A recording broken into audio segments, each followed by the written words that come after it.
Assalamu alaikum रहमतुल्लाहि व बरकातुहू। Welcome students to the college of computer sciences.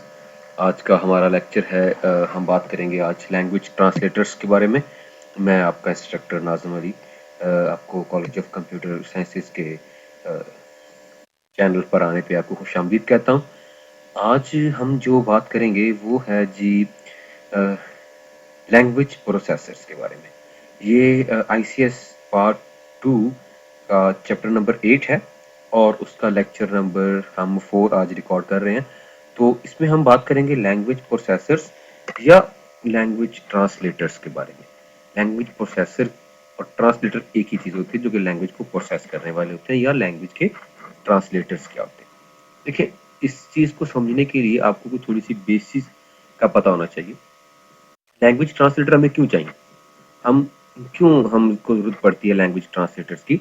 तो बेसिकली बात यह है कि हमें पता है कि हाँ, हमने जब पिछले लेक्चर में मैंने आपको बताया कि जो भी हम कंप्यूटर के लिए प्रोग्राम वगैरह लिखते हैं, तो वो प्रोग्राम हम अपनी आसानी के लिए किसी हाई लेवल लैंग्वेज में लिख लेते हैं। लेकिन वो जो हमारा प्रोग्राम होता है, जो कि हमारा सोर्स कोड होता है, वो हम कंप्यूटर को बता नहीं पाते, कंप्यूटर उसको समझ नहीं पाता। कंप्यूटर समझता है बाइनरी लैंग्वेज, मशीन लैंग्वेज। हम समझते हैं, इंसान समझते हैं असेंबली लैंग्वेज कह लें या हाई लेवल लैंग्वेज कह लें। तो अब दोनों के दरमियान में, मशीन और प्रोग्रामर के दरमियान में लैंग्वेज का गैप आ गया। मशीन समझती है बाइनरी लैंग्वेज और यूजर समझता है हाई लेवल लैंग्वेज। अब दोनों को अगर हमने बात करवानी है, दोनों को आपस में कम्युनिकेट करवाना है, तो हमें उन दोनों को आपस में बात करने के लिए क्या चाहिए होगा, एक ऐसा ट्रांसलेटर चाहिए होगा जो कि दोनों की बात को समझे और आपस में कोऑर्डिनेट करवाए, आपस में कम्युनिकेट करवाए। उस काम के लिए हम जो है वो लैंग्वेज ट्रांसलेटर यूज करते हैं। मैं एग्जांपल देता हूँ तो थोड़ी सी आपकी, कि मेरा दोस्त है, वो जैसे चाइना से आ गया, ठीक है। अब उसको चाइनीज आती है, उसको उर्दू नहीं आती। मैं पाकिस्तान में रहता हूँ, मुझे उर्दू आती है, चाइनीज नहीं आती, ठीक है। तो अब अगर मैं अपने दोस्त जो मेरा चाइना से है उससे बातचीत करना चाहूँ, तो मुझे क्या करना पड़ेगा, मुझे उस ऐसा बंदा चाहिए होगा जिसको उर्दू भी आती हो और चाइनीज भी आती हो, जो कि क्या करेगा कि मेरी बात सुनेगा, उसको समझेगा और उस बात को ट्रांसलेट करेगा चाइनीज में, और वो बात चाइनीज वाले दोस्त को बताएगा। क्या होगा फिर, वो चाइनीज वाला दोस्त की बात करेगा, उसका वो ट्रांसलेट करेगा उर्दू में और फिर वो मुझे बताएगा। वो हमें बेसिकली एक ट्रांसलेटर की जरूरत पड़ती है। इसी तरह हमारे कंप्यूटर के प्रोग्राम को जब हम ट्रांसलेट करते हैं तो वो हमारे मशीन को समझ आ जाता है, तो उसके लिए हमें ट्रांसलेटर्स चाहिए होते हैं। तो उसके लिए हमारे पास 3 ट्रांसलेटर्स अवेलेबल हैं: कंपाइलर, इंटरप्रेटर एंड असेंबलर। आइए हम एक एक करके इनको ट्रांसलेट करते हैं। पहली बात है कि लैंग्वेज ट्रांसलेटर क्या है। It is a software that translates high level language program into machine language, यानी कि 01 की लैंग्वेज। जैसे कि नजर आ रहा है कि ये इंसान है, ये एबीसी की लैंग्वेज बोल रहा है और वो एक ट्रांसलेटर से गुजरती है और उसके बाद वो 01 में कन्वर्ट हो जाती है, ठीक है। यानी कि एक ऐसा ट्रांसलेटर को मतलब वो होता है, प्रोग्राम होता है, एक ऐसा सॉफ्टवेयर होता है जो कि हाई लेवल लैंग्वेज के प्रोग्राम को किस में कन्वर्ट करेगा, मशीन लैंग्वेज के अंदर, 01 के अंदर। It is also called language processor, इसको लैंग्वेज प्रोसेसर भी कहते हैं। Each language has its own translator.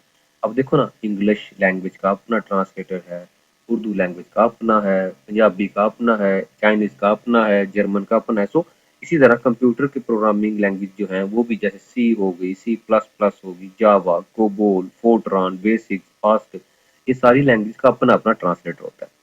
Only one type of translator is used in any language. No language have more than one translator. यानी कि ऐसा नहीं है कि अगर सी लैंग्वेज का ट्रांसलेटर जो है वो जावा के प्रोग्राम को भी ट्रांसलेट करेगा। नो, ऐसा नहीं होगा। जावा का जो ट्रांसलेटर है वो सिर्फ जावा के प्रोग्राम को ही ट्रांसलेट करेगा, वो किसी और लैंग्वेज के प्रोग्राम को ट्रांसलेट नहीं करेगा। बात समझा गई। चलिए, अब ये तो हो गया हमारा लैंग्वेज ट्रांसलेटर क्या होता है, बेसिक जो हमारी चीज है समझने वाली। अब आते हैं इनकी टाइप्स के बारे में। तो पहला है compiler. It is software that translate source code into object code as a whole at a time. यानी कि मैं ऐसे क्या समझाता हूँ आपको कि आपके पास एक फाइल है जिसका जिसके अंदर आपने हाई लेवल लैंग्वेज प्रोग्राम लिखा है। वो उसके पास आपकी फाइल, आपने उसको साथ तक उसकी एक्सटेंशन है डॉट सी, आपके पास वो फाइल कंप्लीट है। आप वो देते हो कंपाइलर को। कंपाइलर क्या करेगा? कंपाइलर उसको ट्रांसलेट करेगा मशीन कोड में या ऑब्जेक्ट कोड में, और आपको एक नई फाइल डॉट ओबीजे के साथ, आपको एक्सटेंशन के साथ आपको वो वापस कर देगा। ठीक है, अगर उसमें एरर हुए तो वो अलग बात है, वो लिखेगा। लेकिन अगर वो ठीक ठाक आपकी फाइल लिखी हुई है, बिल्कुल ठीक फाइल है, तो आपको वो पूरी की पूरी फाइल एक नई बना के फाइल जो कि ऑब्जेक्ट कोड की होगी वो कन्वर्ट करके आपको दे देगा। ठीक है, एज ए होल पूरी की पूरी फाइल आपको मिल जाएगी नई।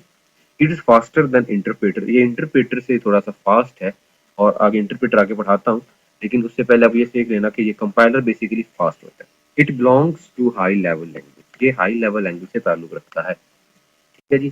Compiler detect syntax error at the time of compilation. अगर आपके प्रोग्राम के अंदर जब वो आपको आप कंपाइलर को दोगे भी इसको ट्रांसलेट करके हमें फाइल बना के दो, तो अगर उसके दौरान कोई एरर हुआ, सिंटैक्स एरर हुआ, यानी कि अगर आपने कोई सेमीकोलन मिस कर दिया, डेलीमीटर मिस कर दिया, या कोई स्पेलिंग मिस्टेक कर दिए, तो वो कंपाइलेशन के वक्त कंपाइलर एरर्स को डिटेक्ट कर लेगा। It also helps the user programmers to locate the line containing error। यानी कि ये एरर जब डिटेक्ट करेगा तो साथ में आपको ये बता देगा कि तुम्हारी प्रोग्राम की फला लाइन के अंदर एरर है, 30 नंबर लाइन, 35 नंबर लाइन, फला लाइन के अंदर आपका एरर मौजूद है। तो आपको एरर को ठीक करना और उसको लोकेट करने में ये आपकी मदद करता है कंपाइलर। ठीक है, it is difficult for compiler to detect error. Compiler के लिए खैर इतनी मुश्किल की बात नहीं है, खैर ये आपको आपके लिए इजी है। आप उसको लिखना चाहो ये लाइन तो लिख सकते हैं, अदरवाइज इसकी कोई जरूरत नहीं है, आप लिख भी सकते हो। When an error occurs in the program, it stops its translation and after removing error whole program is translated again. तो चलिए मैं उड़ा दूं। व्हेन एन एरर अकर्स, जब एक एरर आता है प्रोग्राम के अंदर, तो ये वर्किंग स्टॉप कर देता है, ये रुक जाता है। कहते हैं पहले एरर को ठीक करो, एरर ठीक किया जाएगा और फिर उस प्रोग्राम को दोबारा से ट्रांसलेट किया जाएगा। और ये प्रोड्यूस करता है ऑब्जेक्ट कोड। जैसे मैंने आपको बताया कि हम एक फाइल किसी बंदे को दे दें कि भाई इसको ट्रांसलेट कर दे, वो उसको पकड़े, उसको ट्रांसलेट करके वापस एक फाइल दे दे 15 मिनट बाद, लो भी ये तुम्हारी फाइल ऑब्जेक्ट कोड में कन्वर्ट हो चुकी है। तो ये हमें एक फाइल बना के देगा वापस, और साथ में अगर एरर हुआ तो एरर भी बता देगा कि तुम्हारी फलां नंबर लाइन के अंदर एरर है, इसको ठीक कर लो। और उस समय रुक जाएगा और कहेगा कि नहीं, अगर तो बड़ा मसला हुआ तो वो रुक जाएगा और कहेगा कि नहीं, एरर नहीं हो सकता, कंपाइल नहीं हो सकता। वो एरर अगर आपने अपने एरर ठीक कर दी है, आपका एरर बिल्कुल ठीक है, आपका फाइल बिल्कुल 100% ओके है, तब अगर आप उसको कंपाइलर को दोगे तो कंपाइलर उसको आप ऑब्जेक्ट कोड में कन्वर्ट करके आपको एक नई फाइल 01 के कोड वाली आपको दोबारा बना के दे देगा। ठीक है जी, आई होप आपको कंपाइलर तो समझ आ गया।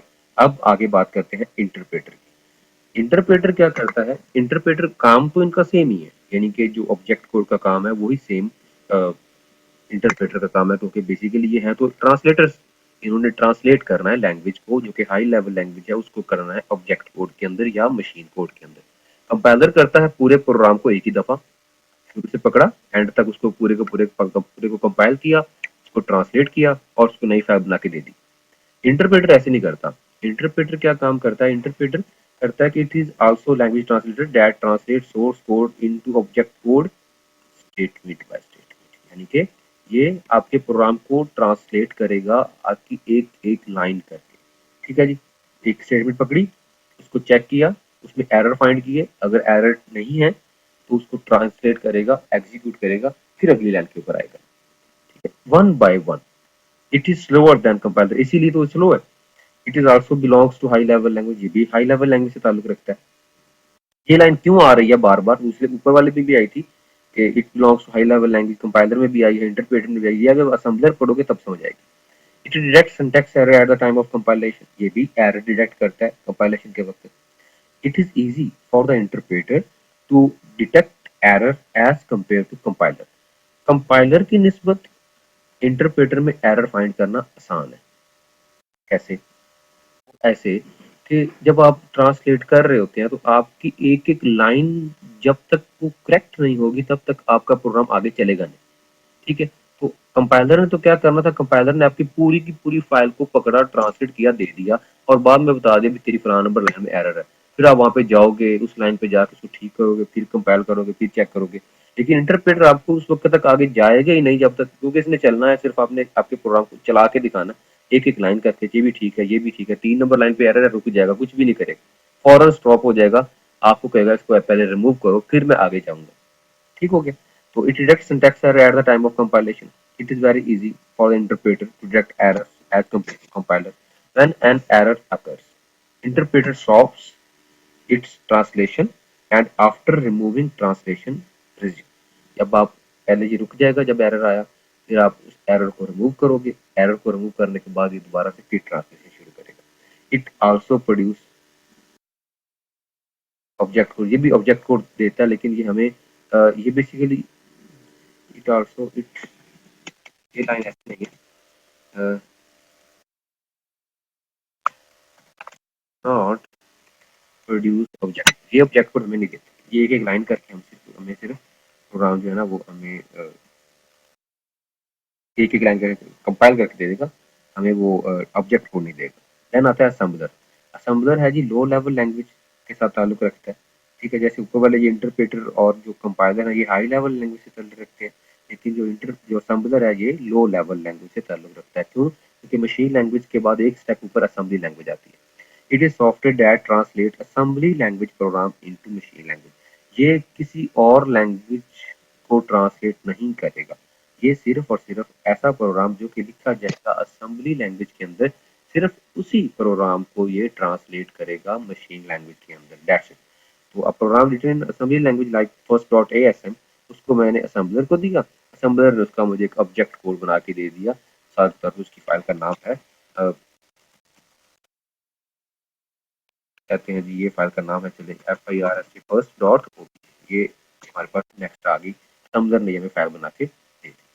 तो आई थिंक आपको ये सारी बात समझ आ चुकी होगी हमारे लैंग्वेज ट्रांसलेटर्स के बारे में, लैंग्वेज प्रोसेसर्स के बारे में। तो अगर इसके बारे में आपको कोई इशू हो, कोई आपको क्वेश्चन हो तो आप कमेंट कीजिए और मेरा चैनल आगे सब्सक्राइब कीजिए। Thank you so much.